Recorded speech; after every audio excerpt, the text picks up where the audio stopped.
Então, pessoal, explicando agora o exemplo, né, que está no material sobre a segunda lei de Newton, tá?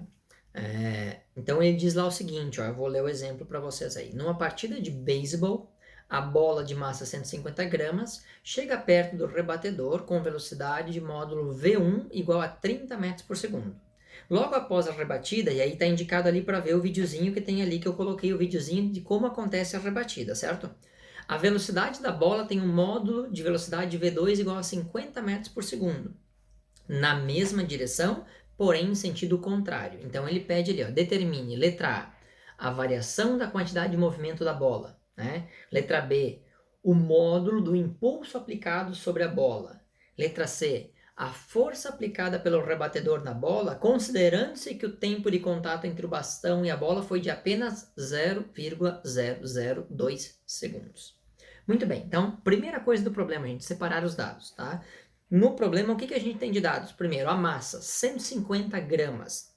Contudo, os problemas têm que ser resolvidos com a massa na unidade de quilograma. Como é que eu passo grama para quilograma? Divido por 1.000. Então, eu vou pegar os 150 gramas, dividir por 1.000, vai dar igual a 0,15 quilogramas. A velocidade da bola, quando ela é lançada pelo arremessador, ela é de 30 metros por segundo. A velocidade da bola, quando ela é rebatida pelo rebatedor, ela é de 50 metros por segundo. E o intervalo de tempo em que há contato entre o bastão do rebatedor e a bola é de 0,002 segundos. Então, esses são os dados do problema. A letra A pede o quê? Calcular a variação da quantidade de movimento. A letra B pede para calcular o impulso aplicado sobre a bola. E a letra C pede para calcular a força aplicada sobre a bola pelo rebatedor. Muito bem, então vamos lá, começando.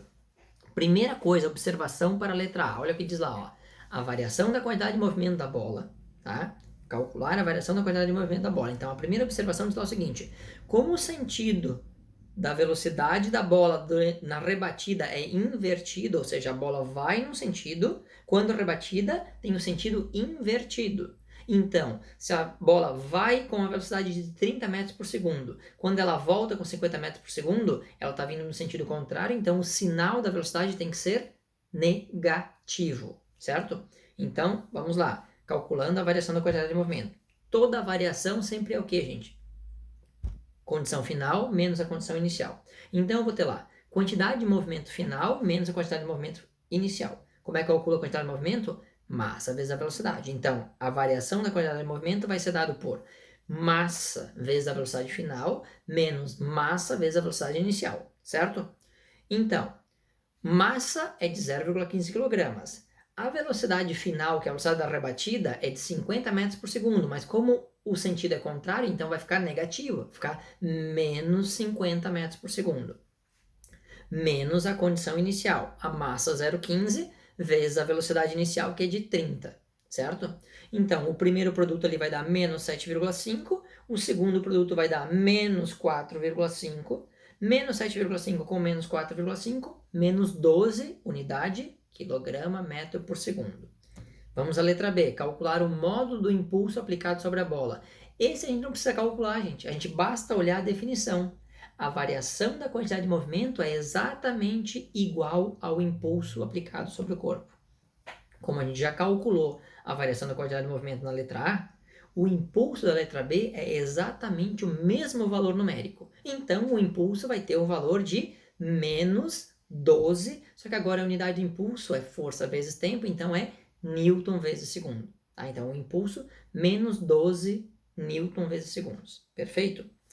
Para a letra C, ele pede lá a força aplicada pelo rebatedor, considerando-se o tempo de contato entre o bastão e a bola de 0,02 segundos. Tá? Então, o que a gente tem? A gente vai aplicar a equação do impulso. Né? O que é o impulso? O impulso é força vezes intervalo de tempo. A força é o que eu vou calcular, eu não sei o que está perguntando na letra C. O impulso foi calculado já na letra A, pela variação da quantidade de movimento, que é igual ao impulso que valeu para a letra B. Tá? E o tempo o problema deu. Então eu vou ter lá impulso é igual a força vezes intervalo de tempo. O impulso 12 newtons, 12 newton vezes segundo, igual a força vezes o intervalo de tempo, que é 0,002 segundos. Esse 0,002 está multiplicando, passa para o outro lado fazendo o quê? dividindo. Então, eu vou ter 12 dividido por 0,002 igual a força F. Quando eu divido 12 por 0,002, eu vou obter 6.000 como resposta, tá? Então, a força aplicada pelo rebatedor, quando ele dá a rebatida lá com o seu bastão, é de 6.000 newtons. Certo, gente? Este é o exemplo resolvido, e com esse exemplo resolvido, vocês dão conta de resolver, né, os 3 exercícios propostos para a resolução. Em dúvidas, vamos ter o atendimento na terça-feira de manhã, né, ou contatos mais aí. Ok, pessoal? Tudo de bom, bom trabalho para vocês aí.